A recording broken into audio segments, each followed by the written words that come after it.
வணக்கம். 12 மணி செய்திகளை தொகுத்து வழங்குவதற்காக நான் ஆர் தேவப்பிரியன். இந்த நேரத்திற்கான தலைப்புச் செய்திகளை பார்க்கலாம். கனிம வளங்களுக்கான வரியை மாநில அரசுகள் 2005ஆம் ஆண்டு முதல் வசூலிக்கலாம். உச்சநீதிமன்றம் விளக்கம்.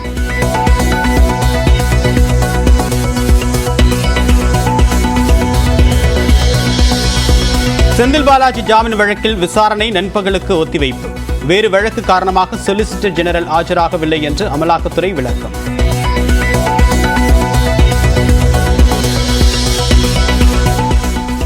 தமிழ்நாட்டில் அரசின் பாடப்புத்தகங்கள் விலை உயர்வுக்கு அதிமுக பொதுச் செயலாளர் எடப்பாடி பழனிசாமி கண்டனம்.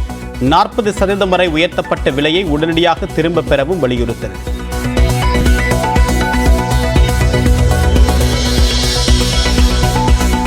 சுதந்திர தினத்தன்று பாஜக வாகன பேரணி நடத்துவதற்கு சென்னை உயர்நீதிமன்றம் அனுமதி. தேசிய கொடியின் கண்ணியம் குறையாமல் பார்த்துக் கொள்ள வேண்டும் என்றும் அறிவுரை.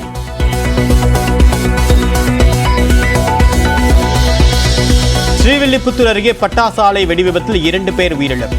மேலும் யாராவது சிக்கி உள்ளார்களா என்று தேடக்கூடிய பணி தீவிரம்.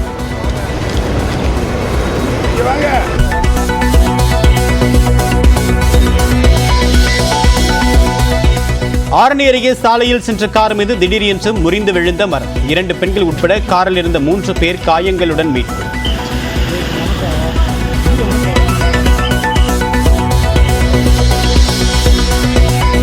வேலூர் சிறையிலிருந்து எழும்பூர் அழைத்து வரப்படுகிறார். ஆம்ஸ்டாங் கொலை வழக்கில் கைதான ரவுடி நாகேந்திரன். காவலில் எடுத்து விசாரிக்க சென்னை போலீசார் திட்டம்.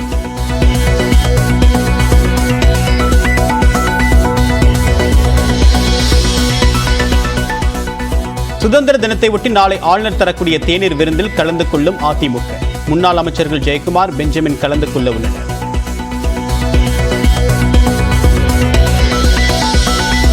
சுதந்திர தினத்தை ஒட்டி சென்னையிலிருந்து கோவை, தூத்துக்குடி உள்ளிட்ட பகுதிகளுக்கு செல்ல விமான கட்டணங்கள் உயர்வு.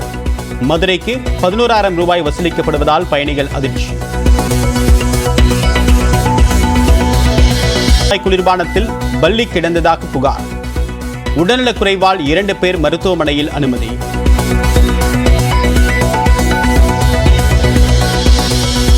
தெலுங்கானா சத்தீஸ்கர் எல்லையில் நக்சலைட்டுகள் காவலர்களிடையே துப்பாக்கிச் சண்டை. ஆயுதங்கள் 38 லட்சம் ரூபாய் ரொக்கம் பறிமுதல். திருச்சி காவல் கண்காணிப்பாளர் குறித்து அவதூறு கருத்து பதிவிட்ட வழக்கில் நாம் தமிழர் கட்சியின் தலைமை ஒருங்கிணைப்பாளர் சீமான் மீது வழக்கு பதிவு. அவதூறு கருத்து பதிவிட்ட 17 பேர் மீது வழக்கு பதிவு செய்த திருச்சி தில்லை நகர் போலீசார்.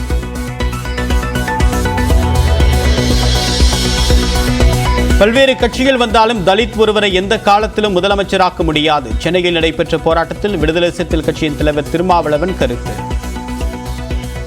எந்த சூழலிலும் எந்த காலத்திலும் ஒரு தலித் ஒரு மாநிலத்தின் முதலமைச்சராக முடியாது. இதை விவாதித்தால் ஏன் பாராளுமன்றத்தோடு இந்த அதிகாரம் இணைக்கப்பட்டிருக்கிறது என்பதை புரிந்து கொள்ள முடியும்.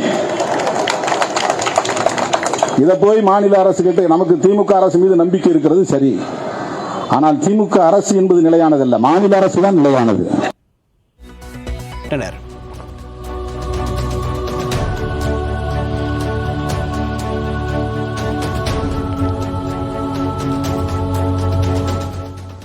சுதந்திர தினத்தை ஒட்டி நாளை ஆளுநர் தரக்கூடிய தேநீர் விருந்தில் அதிமுக கலந்து கொள்ளும் என்று கூறப்பட்டுள்ளது.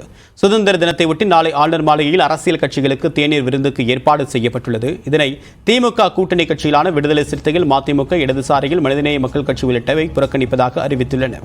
இந்நிலையில் ஆளுநரின் தேநீர் விருந்தில் அதிமுக கலந்து கொள்ளும் என்று கூறப்பட்டுள்ளது. அதிமுக சார்பில் முன்னாள் அமைச்சர்கள் ஜெயக்குமார் மற்றும் பெஞ்சமின் கலந்து கொள்ள உள்ளனர். ஏற்கனவே 2 முறை திமுக மற்றும் அதன் கூட்டணி கட்சிகள் ஆளுநரின் தேநீர் விருந்தை புறக்கணித்த போதும் அதிமுக கலந்து கொண்டது. இந்நிலையில் நாளை ஆளுநர் வழங்கக்கூடிய தேநீர் விருந்தில் கலந்து கொள்வது தொடர்பாக திமுக இதுவரை தன்னுடைய நிலைப்பாட்டை அறிவிக்காத நிலையில் அதிமுக பங்கேற்க உள்ளது குறிப்பிடத்தக்கது.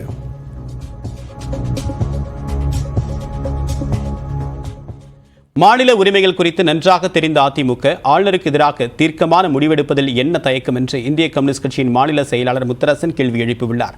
வணக்கம் தமிழ்நாடு நிகழ்ச்சியில் பேசியவர் ஜனநாயக கடமையிலிருந்து அதிமுக தவறுவதாகவும் விமர்சித்தார். பிரதான எதிர்க்கட்சியான அதிமுக இந்த தேநீர் விருந்தில் பங்கேற்பதாக ஒரு தகவல் இருக்கு. அதனுடைய காரணம் என்ன? தமிழ்நாட்டில் இவ்வளவு பிரச்சனை இருந்தாலும் அந்த தேநீர் விருந்தில் பங்கேற்கணும் அப்படின்னு அதிமுக கருதுவதற்கான காரணம் என்னவாக இருக்கும்? அது அவர்கள்தான் சொல்ல வேண்டும். அவர்களை பொறுத்தமட்டில் சில நேரங்களில் ஒப்புக்கு அறிக்கைகள் விடுகிறார்கள், அதோட நின்றுகிறாங்க. இப்போ குறிப்பாக தமிழ்நாட்டிற்கு நிதிநிலை அறிக்கையில் ஒன்றிய அரசாங்கம் புறக்கணித்து விட்டது என்பது ஒரு மிகப்பெரும் பிரச்சனை. அதிமுக பொதுச்செயலாளர் எடப்பாடி எதிர்கட்சி தலைவர் அவரும் அறிக்கை விட்டார், தமிழ்நாடு புறக்கணிக்கப்படுகிறது என்று. ஒரு பட்டும் படாமல் பாம்பும் அடிக்கிற மாதிரி அடிச்சுட்டு கம்பம் நோகக்கூடாதுன்னு சொல்லுவாங்க. அந்த மாதிரியான உங்களுடைய அணுகுமுறை மேற்கொள்ளுகிறார்கள். ஆளுநர் விஷயத்திலையும் அப்படித்தான் அணுகுமுறை மேற்கொள்ளுகிறார்கள். குறிப்பாக அது ஒரு மாநில கட்சி என்கிற முறையில், மாநில உரிமைகளுக்காக போராடுகிற கட்சி என்கிற முறையில் ஆளுநருடைய நடவடிக்கை அனைத்தும் அனைத்து இந்திய அண்ணா திராவிட முன்னேற்றங்களுக்கு மிக நன்றாக தெரியும். ஆனால் அதற்கு ஏற்ற முடிவுகளை அவர்களால் எடுக்க முடியவில்லை. அதற்கு என்ன காரணம் என்று அது அவர்களை கேட்டால் தான் தெரியும். ஒரு ஜனநாயகத்திற்கு புறம்பான செயல் என்று வருகிற பொழுது ஜனநாயகத்தின் மீது நம்பிக்கை கொண்ட கட்சிகள் அதை அழுத்தமாக கண்டிக்க முன்வரவில்லை என்று சொன்னால் தாங்கள் ஆற்ற வேண்டிய அந்த ஜனநாயக கடமையிலிருந்து தவறியவர்கள் ஆவார்கள். அதிமுக பொறுத்த மட்டும் இந்த பிரச்சனை அப்படிதான் அணுகிறார்கள் என்று நான் கருதுகிறேன். அவங்க தனது ஜனநாயக கடமையை சரிவர நிறைவேற்றவில்லை, அழுத்தமாக நிறைவேற்றவில்லை. ஒரு பெயரளவுக்கு அவ்வப்பொழுது சில செய்திகளை சொல்கிறார்கள், அதில் இருந்து நழுவி செல்கிறார்கள் என்பதுதான் அவர்கள் மீது நான் சொல்லுகிற விமர்சனம்.